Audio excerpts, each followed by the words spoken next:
তুমি কি সত্যিকারের স্বাধীনতায় বাঁচতে চাও? তা সম্ভব। তোমাকে খারাপ অভ্যাসে আটকে থাকতে হবে না। বাইবেলে আমরা একটি বিশেষ কিছু পড়ি। যদি তুমি যিশুর ওপর ভরসা করো, তাহলে তুমি যিশুর সঙ্গে মারা গেছো। কোনো না কোনোভাবে তুমি যিশুর ক্রুশবিদ্ধ হওয়ার সময় সেই মৃত্যুর সঙ্গে যুক্ত ছিলে। এবং এর মানে হচ্ছে তোমার পুরনো জীবনের শেষ। কিন্তু শুধু এটুকুই নয়, তুমি যিশুর সঙ্গে আবারও উঠে দাঁড়িয়েছ। তুমি একটি নতুন জীবন পেয়েছ, নতুন আত্মিক জীবন। তাই আমাদের সমস্যার জন্য ঈশ্বরের উত্তর হলো পুরনো জীবনের উন্নত সংস্করণ নয়, বরং একেবারে নতুন কিছু। নতুন নিখুঁত আধ্যাত্মিক জীবন।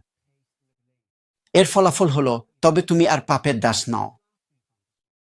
তোমার পুরনো জীবন পাপের দাস ছিল। নতুন জীবনে মন্দের বিরুদ্ধে না বলার শক্তি আছে। যদি তুমি যিশুর ওপর ভরসা করো, তাহলে তুমি মুক্ত। তুমি আগে মন্দের সঙ্গে বাঁধা ছিলে, কিন্তু এখন তুমি তা থেকে মুক্ত। এই স্বাধীনতা অনুভব করার চাবিকাঠি হলো বিশ্বাস।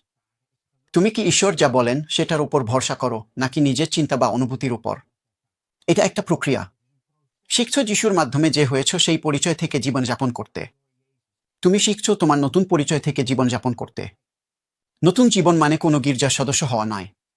না, এটা প্রকাশ পায় সেই স্বাধীনতার মাধ্যমে যা তোমাকে মন্দের বিরুদ্ধে না বলার সুযোগ দেয়। এটা প্রকাশ পায় সেই নতুন মনোভাবের মাধ্যমে যা খারাপ জিনিসের প্রতি তোমার দৃষ্টিভঙ্গিতে আসে। এর মানে কি তুমি আর কোনো পাপ করবে না? না, এর মানে হলো তুমি আর পাপময় জীবনে বাঁচতে চাও না। তুমি এখন যে পাপগুলো করো সেগুলো তোমার নতুন সত্তা থেকে আসে না। এগুলো খারাপ অভ্যাস, পাপ যা এখনো তোমার দেহে বাস করে। আর যে সংগ্রামটা হচ্ছে সেটা এই খারাপ অভ্যাস আর তোমার নতুন সত্তার মধ্যে। মনে রেখো, তুমি নতুন হয়েছ। উচ্চারণ করে বলুন, আমি আর পাপের দাস নই। ঈশ্বর আপনার সম্পর্কে যা বলেন তার উপর মনোযোগ দিন।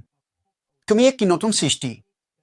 তবুও যদি তুমি কোনো ভুল করো, তাহলে তুমি সেটা ঈশ্বরের কাছে স্বীকার করতে পারো এবং তার কাছ থেকে ক্ষমা পেতে পারো। স্বীকার করা মানে হলো আপনি যা ভুল করেছেন সে সম্পর্কে সৎ থাকা। আমি একটা উদাহরণ দেব যা পুরনো আর নতুন জীবনের পার্থক্যটা স্পষ্ট করে দেখাবে। ধরো আমার একটা জলমহিষ আর একটা ভেড়া আছে। একদিন আমি বাড়ি ফিরে দেখি আমার জলমহিষ কাদায় ঢাকা।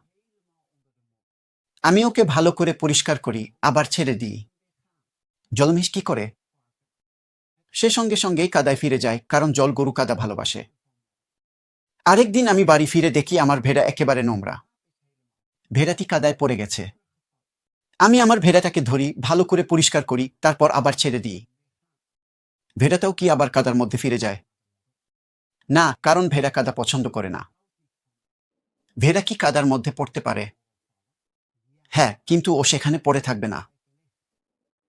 তুমি কি এমন একজন যার কাছে কাদা, অর্থাৎ পাপ, তেমন কোনো সমস্যা নয়? নাকি তুমি এমন একজন যে নতুন জীবন পেয়েছে এবং আর কাদা পছন্দ করে না? নতুন জীবন একটা প্রক্রিয়া। ঈশ্বর আপনার মধ্যে যিশুর জীবন প্রকাশ করবেন। কখনো কখনো তুমি পড়ে যাবে, কিন্তু তুমি আবার উঠে দাঁড়াতে পারো এবং ঈশ্বর তোমাকে যে নতুন জীবন দিয়েছেন তা থেকে বাঁচতে শিখতে পারো। ঈশ্বরের পক্ষ থেকে এই অসাধারণ সমাধান আমাদের বড় সমস্যার জন্য। আর এই সমাধান তোমার জন্য, আমার জন্য, কারণ ঈশ্বর আমাদের ভালোবাসেন। যিশুকে গ্রহণ কর, তার প্রতি বিশ্বাস রাখ, এবং তুমি তার শক্তি ও জীবন অনুভব করতে শুরু করবে। তুমি তার সঙ্গে মুক্তিতে নতুন জীবনে উত্থিত হয়েছ। এই নতুন জীবন যাপন করো। চল একসঙ্গে প্রার্থনা করি। প্রভু যিশু, আপনি আমার মধ্যে যে নতুন জীবন দিয়েছেন তার জন্য আপনাকে ধন্যবাদ। আমাকে এই নতুন জীবন বাঁচতে শেখাও। আমাকে এতে সাহায্য করুন। আপনার পবিত্র আত্মা দিয়ে আমাকে পরিপূর্ণ করুন। আমেন। আমি তোমাকে আমন্ত্রণ জানাই আমার অন্যান্য ভিডিওগুলোও দেখতে। লাইক ও শেয়ার করো, যাতে আমরা আরও অনেক মানুষকে এই সুসংবাদ পৌঁছে দিতে পারি। প্রত্যেকেরই এটা জানার অধিকার আছে। ধন্যবাদ।